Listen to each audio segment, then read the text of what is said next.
Assalamualaikum, bersama saya Tony dan kita ada di konten review kekinian. Kali ini saya akan nge-review HP ini. Ini adalah smart feature phone terbaru dari Duokin.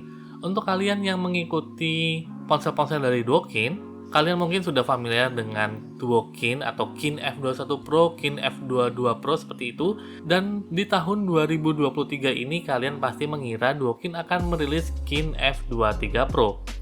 Namun kalau kalian berekspektasi ponsel ini merupakan Kin F23 Pro dengan prosesor yang lebih kencang, kemudian RAM yang lebih besar, kemudian penyimpanan yang lebih besar, kemudian layar yang lebih besar, kalian salah. Karena Duokin sepertinya mengambil jalur yang berbeda untuk tahun ini. Mereka merilis versi light dari Kin F22 Pro, yaitu Kin F22. Jadi ini nama resminya adalah Kin F22. Nah, kalau kalian bisa lihat di sini, di bungkusnya itu namanya adalah Kin F22 tok, nggak ada embel-embel Pro, nggak ada embel-embel Lite seperti itu. Pokoknya ini adalah Kin F22. Jadi di paket penjualannya simple aja, dia tidak dapat charger, tapi dari penjualnya akan dikasih charger. Kemudian bungkusnya sekecil ini, kita sudah bisa menebak bahwa di dalamnya cuma ada ponsel sama charger doang, seperti biasa seperti itu. Dan kita buka aja. Lama banget. Ya, HP-nya nggak ada. HP-nya ada di sini, nanti saya akan tunjukkan. Jadi ini adalah pembungkus HP-nya, kemudian ini untuk SIM injector, kemudian ini untuk charger Type-C seperti biasa. Kemudian kitab-kitab seperti itu. Oke, ini nggak penting, kita singkirin aja. Kemudian saya akan tunjukkan HP-nya. Ini adalah HP-nya Kin F22. Bisa kalian lihat di belakangnya nggak ada kamera. Dan salah satu perubahan terbesar dari Kin F22 Pro ke Kin F22 adalah hilangnya kamera, kemudian nggak adanya tombol volume di sisi kanannya sini. Layar yang lebih kecil ini menggunakan layar 2,8 inch, tapi untuk stylenya masih tetap, keypadnya masih sama seperti ini, kemudian warnanya masih matte seperti ini juga sama. Di atas juga ada inframerah untuk remote. Namun sayangnya di bagian depan ini kalian nggak akan menemukan sensor cahaya, sehingga cahaya di layar ini kalian harus setting secara manual seperti itu. Oke, ini sudah saya gunakan dalam beberapa hari dan saya cukup puas. Namun ada beberapa hal yang cukup mengganggu saya ketika saya menggunakan ponsel ini. Saya nggak akan bahas banyak mengenai tempat belinya, kemudian harganya. Kalau kalian tertarik, kalian bisa cek link pembelian dan harganya yang ada di deskripsi. Oke, ponsel ini sudah saya instali launcher pihak ketiga, yaitu Niagara Launcher. Dan ini merupakan versi Pro dari Niagara Launcher. Dan ini merupakan ponsel yang memiliki Google Service, sehingga kalian bisa login akun Google kalian di sini. Kemudian kalau kalian punya WhatsApp, dia akan merestore semua pesan seperti itu. Kemudian segala pembelian aplikasi di sini juga akan terrestore. Jadi rasanya seperti pakai ponsel Android biasa aja seperti itu. Tapi kalau saya lihat di email yang masuk di email saya itu, check-in-nya itu menggunakan Google Pixel 5. Mungkin itu teknik pengoprekan sehingga ponsel ini dikenali sebagai Google Pixel 5. Kayak gitu. Oke, kita bahas dari spesifikasinya dulu. Untuk spesifikasi ponsel ini menurun dari Kin F22 Pro. Ponsel ini hanya menggunakan MediaTek MT6739 berkecepatan 1,27 GHz, punya 4 core dengan prosesor fabrikasinya 28 nanometer. Prosesor ini sudah sangat tidak asing untuk saya karena ponsel KaiOS terakhir yang saya review, yaitu Energizer E242S kalau nggak salah, dia juga menggunakan prosesor yang sama seperti ini. Namun ponsel ini punya RAM sebesar 2 GB, kemudian internal storage-nya itu ada 16 GB. Kalau nggak salah, sistemnya itu memakan sekitar 4 GB seperti itu. Dan ini di ponsel saya sisa 10 GB. Kemudian untuk RAM-nya masih sisa cukup banyak sih, sekitar 824 MB seperti itu. Kemudian untuk layarnya bukan 3,3 inch, tapi ini adalah 2,8 inch, sama seperti di Kin F21. Untuk resolusinya 480 x 640 atau VGA, sama seperti di Kin F21 kalau nggak salah. Sedangkan untuk sistem operasinya dia menggunakan Android 11 dengan patch keamanan itu 2021 bulan 9 bulan 9 tanggal 9 bulan 5 kalau nggak salah. Dan sayangnya kita nggak bisa dapat updatean patch keamanan terbaru, sehingga bisa dikatakan untuk kalian yang sangat mementingkan keamanan di ponsel Android, ponsel ini jelas out of date untuk patch keamanannya, dan kemungkinan besar nggak akan dapat patch karena ini adalah versi bisa dikatakan versi hackingan, karena Kin F22 yang asli itu nggak pakai Google, sehingga ini adalah versi crack-crackan seperti itu. Namun sejauh ini saya coba untuk Google-nya berjalan dengan baik di ponsel saya. Oh ya, dan baterainya hanya dibekali dengan baterai berkapasitas 1700 mAh doang. Yang sejauh ini saya pakai, ya rasanya hampir kayak ponsel-ponsel Android pada umumnya, kayak seharian gitu. Ini baru saya pakai setengah hari, kurang lebih setengah hari kayak gitu, sisa 40%, karena tadi saya keluar, saya pakai HP ini untuk navigasi, dan dia bisa berjalan dengan baik. Ya kurang lebih baterainya sama lah seperti Android kebanyakan seperti itu. Kemudian untuk sensornya, ponsel ini nggak punya banyak sensor, dia hanya punya proximity sensor doang, jadi dia tidak punya sensor cahaya di sini. Sensor akselerometer dan lainnya juga nggak ada, jadi kalau kalian ada di luar ruangan, kadang kalian harus ningkatin brightness-nya seperti ini secara manual kayak gitu, dan kadang itu cukup merepotkan sebenarnya. Tapi ya mau gimana lagi, karena ini versi light dari Kin F22 Pro dan harganya lebih murah, ya kita terima aja lah apa adanya seperti itu. Oke, untuk desainnya masih sama persis dengan Kin F22 Pro, dia mengkotak seperti itu, betul-betul kotak. Dan sebenarnya saya suka dengan desain-desain seperti ini karena desain ini bersifat timeless. Dan yang paling saya suka adalah keypadnya. Keypad di Kin F22 Pro sama Kin F22 ini adalah tipikal keypad yang saya suka karena dia nggak punya jarak antara keypad seperti itu. Jadi kalau kalian mau ngetik cepat, kalian bisa pindah jari kalian dengan cepat di sini. Dan rasanya sangat seamless banget ngetik di sini. Pokoknya ngetik di sini itu enak, dan experience ngetik di sini itu cukup empuk, walaupun bukan yang paling empuk, tapi nggak keras-keras amat. Ya, dia cukup empuk ngetik di sini. Di bagian belakang nggak ada kamera, dan di bagian depan juga nggak ada kamera.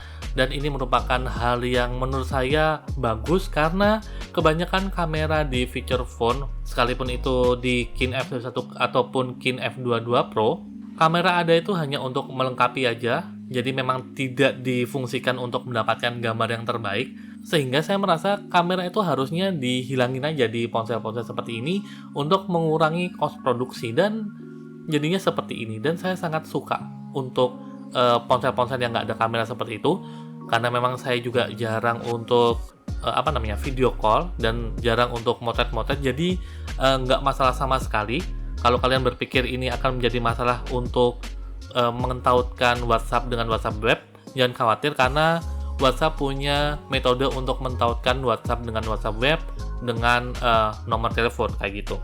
Di sisi kanan kiri nggak ada tombol-tombolnya sama sekali. Kalau di Kin F22 Pro ada tombol volume, di sini nggak ada. Secara default tombol volume itu di tombol 8 dan 0. Jadi kita pencet tahan seperti ini, dia akan muncul.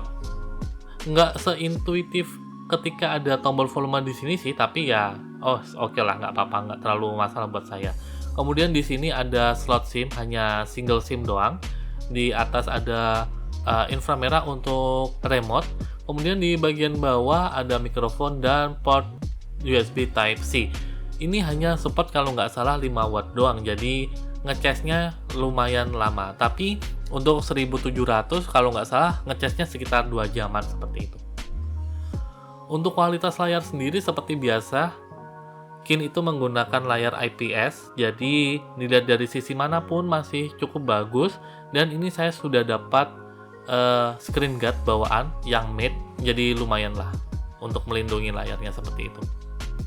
Oke, jadi seperti yang saya katakan tadi, ini adalah versi Google Play, jadi kalian punya akses ke Google, kalian bisa install aplikasi dari Google Play Store seperti ini, dan segala macam backupan seperti di WhatsApp ataupun email ataupun nomor telepon, dia akan ke restore di ponsel ini secara otomatis seperti biasa seperti itu. Tapi kalian jangan berharap ponsel ini juga akan kenceng-kenceng amat karena hanya menggunakan prosesor 4 core yang cukup jadul. Memang prosesornya prosesor jadul dengan 2 GB RAM dan penyimpanan 16 GB. Jadi sejauh ini saya gunakan ponsel ini untuk kayak WhatsApp, kemudian install aplikasi, kemudian untuk ngecek-ngecek spesifikasi, kemudian untuk browsing. Hal tersebut nggak ada masalah, tapi memang nggak seresponsif ponsel-ponsel yang punya prosesor yang lebih bagus kayak gitu. Tapi overall untuk ponsel ini performanya sudah cukup bagus ya menurut saya. Nggak terlalu over performa kayak di Kin F21 ataupun Kin F22 Pro, tapi ini sudah cukup dan harganya juga cukup bagus untuk ponsel ini. Nah, kalau kalian penasaran dengan skor AnTuTu benchmark, saya mencoba untuk nge-run benchmarknya, tapi sayangnya dia selalu crash kayak gitu. Saya nggak tahu kenapa. Jadi ketika uji sekarang, ntar lama-lama dia akan, kayak gitu, dia akan crash, dia akan reload lagi dan seperti ini terus. Jadi mungkin nggak kuat atau entahlah gimana, saya kurang tahu juga. Nah, secara default ponsel ini itu menggunakan penginputan T9 Predictive Text dalam bahasa Inggris dan Cina kalau nggak salah.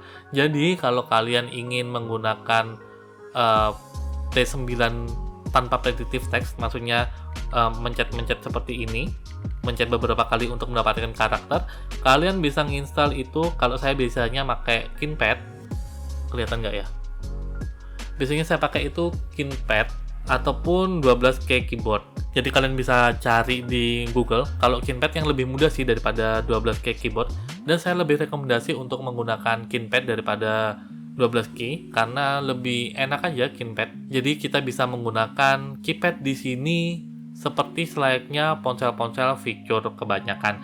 Dan apakah ngetiknya lambat?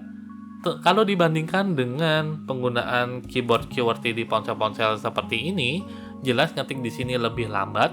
Namun ada unsur nostalgia menurut saya ketika kalian mencet-mencet di tombol-tombol ini, terutama untuk orang-orang generasi 80-90-an yang menggunakan ponsel-ponsel berkeypad seperti ini atau menggunakan feature phone di tahun-tahun itu. Kalian akan merasakan semacam efek nostalgia, karena kalau kalian mau ngetik kalian harus memencet beberapa kali, dan itu betul-betul memberikan rasa puas tersendiri daripada kalian mencet-mencet layar kayak gitu.